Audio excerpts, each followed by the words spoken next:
everybody, welcome back to an episode of the 3 Count. I'm Grady's second place champion in 3 Count history and the face of 3 Count Mafia, War Machine MJ. I'm here today to talk about Monday Night Raw, aka the last night of the draft. So let's go ahead and get into it, shall we? Oops. I'll look at that later. Anyway. We kicked off the show with my future ex-wifey. She was supposed to take on Sasha Banks for the first draft pick of the night, but Sasha Banks was pulled due to injury that previously thought was nothing major. Instead, we got another Becky-Charlotte match. And Charlotte, she hit the ring, and once again I tuned out for her promo, but it's basically her trying to be friends with Becky, which involved a bunch of cheap shots before the match even begun. So they got to scrap, and referees had to separate them so they could start the match. And you know, it was basically a back and forth match. However, in the end,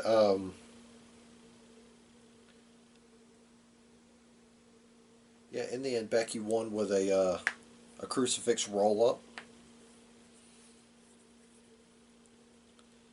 And she scored the first pick for Monday Night Raw.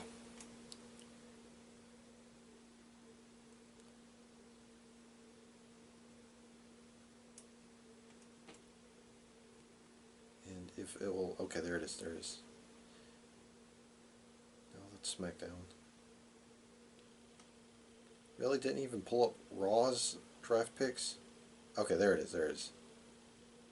Alright, yeah. The first round of draft picks were, of course, Seth Rollins to Raw, whoop-de-doo. Of course, Brock Lesnar to SmackDown, whoop-de-doo. Charlotte to Raw. New Day to SmackDown, and Andrade with Zelina Vega to Monday Night Raw. Which... Alright, Andrade and Zelina, damn good pick right there. This fantastic pick. Andrade, one hell of a competitor. Just look at his series with Rey Mysterio on SmackDown. Fantastic set of matches. Of course, what more can I say about the New Day? Best faction in all of WWE right now. With the exception of a little... But anyway, we had the aforementioned Andrade taking on Mustafa Ali. And this was a fantastic match. However, Andrade got the victory because of some interference due to Zelina Vega leading up to the Hammerlock DDT. And so afterwards they did second round of draft picks, where round 2 was Monday Night Raw got the Kabuki Warriors, Rusev, and Aleister Black, while SmackDown got Daniel Bryan, and of course they got Bayley. No surprise there. Next we got on to some Raw Tag Team Championship action as the Viking Raiders challenged Ziggler and Rude, which this was a fantastic match. Both teams aiming to either become or stay the dominant tag team in the Raw Tag Team division. However, the Viking Raiders would be successful in their pillage as they took the Raw Tag Team Championships along with their victory. Afterwards, they dropped a nice little promo where they, of course, recalled the fact that they were IWGP Heavyweight Tag Team Champions and Ring of Honor Tag Team Champions. And it wasn't a cheeky little nudge, nudge, wink, wink, yeah, yeah. They said Ring of Honor on WWE TV, which is very, very surprising. Next was the third round of picks as Monday Night Raw scored Cedric Alexander, Eric Rowan, and surprisingly enough, Humberto Carrillo from 205 Live. While SmackDown picked up, of course, the Intercontinental Champion and Mustafa Ali. Next, we had a showcase match between Ricochet and Shelton Benjamin. This was a fun match. However, Ricochet got the win with, what was it, the recoil? Yeah, recoil. And, yeah, yet again, Shelton Benjamin doesn't pick up a win. Anyway, they got on to the next round of picks, as in round 4, Monday Night Raw picked up the best kept secret Buddy Murphy, the most underwhelming pick of them all, Jinder Mahal, and the current 24/7 champion, R-Truth. While SmackDown picked up the former Raw Tag Team Champions Dolph Ziggler and Rob Roode, and SmackDown picked up Carmella, splitting up the R-Truth Carmella Dream Team that we always needed. What a shame. Well, it had to happen. They've clearly run their mileage, and they still had a lot of mileage to go, but they ran enough mileage. Next, we had the contract signing between Tyson Fury and Braun Strowman for their match at Blood Money. I mean Crown Jewel. That would have been a great Attitude Era pay-per-view name. Call it Blood Money. Yeah. Anyway. This was a usual shenanigan contract signing, except for not much shenanigans went down. Braun Strowman said, I'm a fan of yours, but I saw that look in your eyes like you wanted to jump in the ring and square up. So that's why I did what I did. Tyson Fury responded with, me and my kids, we like you, we love you. We talk about, all the crazy stuff you do. But since you put your hands on me, it's time for you to catch some hands. So they both signed the contract. Braun Strowman freaking breaks the table like that. He just overhead breaks it. And I know that Braun Strowman said, the table he smashed was pre-cut, so it's easy to break. But Tyson Fury looked like a bellend for his test of strength.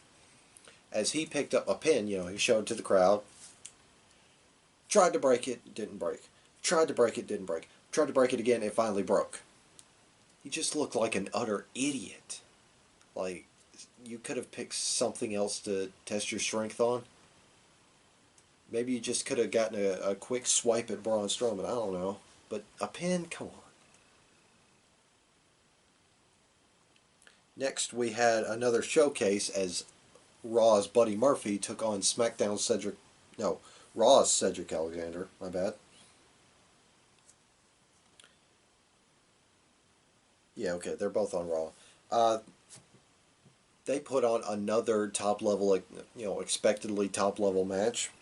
However, in the end, the best-kept secret put away Cedric Alexander with the Murphy's Law. Thus kicked off another round of draft picks as Monday Night Raw scored Shelton Benjamin, Akira Tozawa from 205 Live, and of course, one of the best picks of them all, Samoa Joe. While SmackDown picked up The Miz and King Corbin. Next up was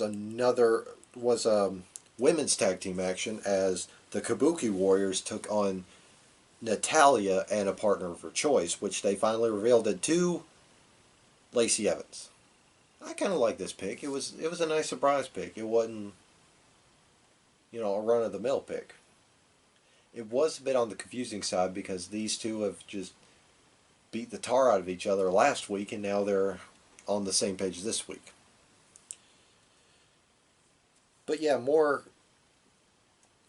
character work from the Kabuki Warriors as they kept healing it up. However, in the end, Asuka hit Natalya with a roll-up pin and, got the victory. And of course, that was the end of the Natalia Lacey Evans storyline for now. I think they could have made a good tag team, but we won't get to see that. And finally, with the final round of picks for the night, Raw got Rey Mysterio, which is a shame, because his entrance would have clearly worked on SmackDown. He worked the very first week. Anyway, Raw picked up Rey Mysterio, former 24/7 champion Titus O'Neil, and they also picked up Liv Morgan. While SmackDown picked up Shorty Gable and Elias. And our main event, which kicked off right after the draft picks went away, was another edition of the Firefly Funhouse. Now, earlier in the night, Seth Rollins said in a backstage interview that he's going to go demon hunting, looking for the Fiend. And so we get to this episode of Firefly Funhouse. It kicked off with Ramblin' Rabbit freaking out because Seth Rollins is here. Seth Rollins is here. And Bray saying, "Don't worry, we're safe." And of course, he gets blasted by Seth Rollins, who's just beating the hell out of him, and he's throwing pictures off the wall, off the wall of friendship. Bray Wyatt pops up and he goes, "Seth, why are you doing this, man? I thought we were friends." And of course, Seth puts him down and then looks at the wall and decides to say, "Burn it down."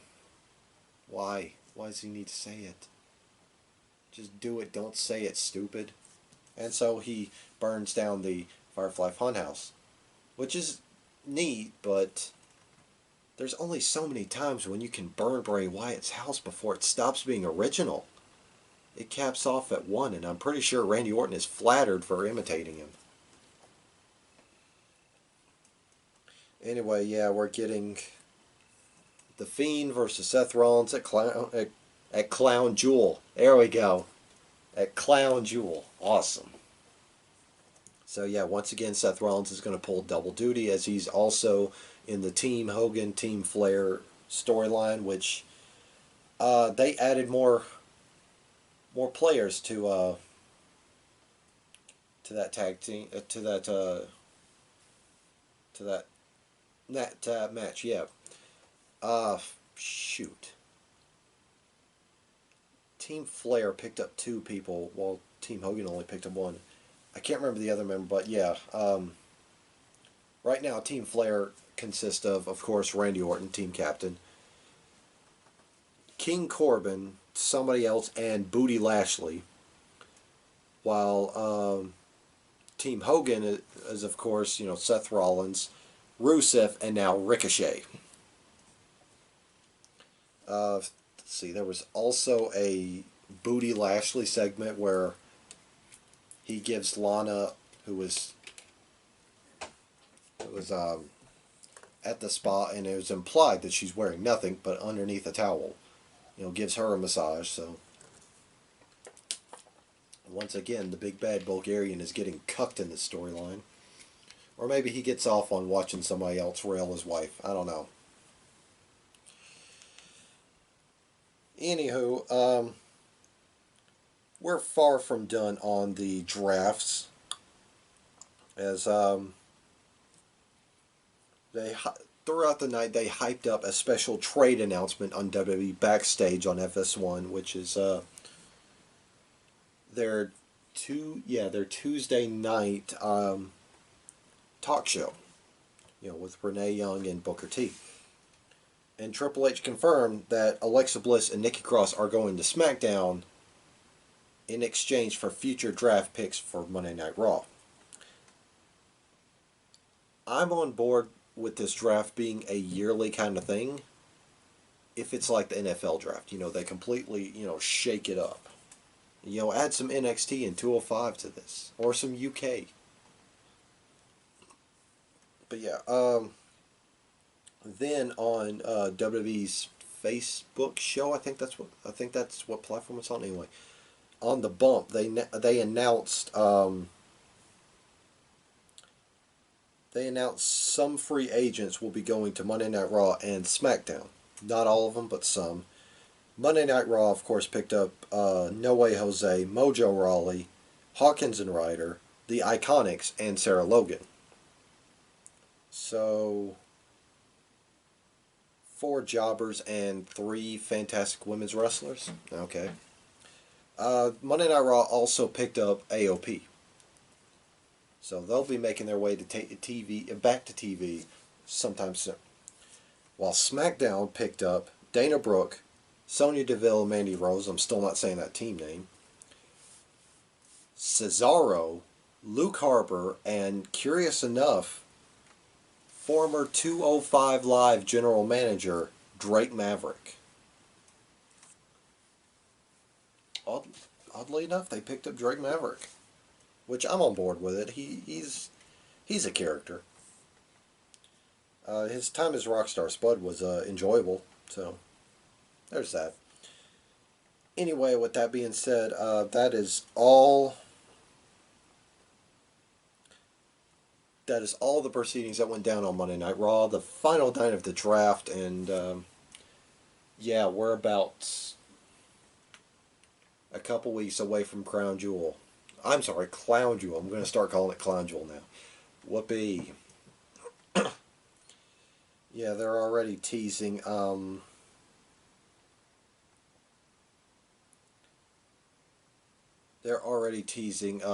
and Flair showing up to Monday Night Raw for the Go Home episode of Monday Night Raw, leading into Clown Jewel. Whatever. Anywho, that being said, it's time for plug time. Remember, if you missed Rod's opinions but hate his ugly face, he has a podcast, Prime Talk with Rodimus Prime, on the Castbox app, where he talks about the draft. Anyway, that being said, I'm the greatest second place champion in 3-count history, United States of War Machine MJ. We are the 3-Count Mafia, and we'll see you guys next time.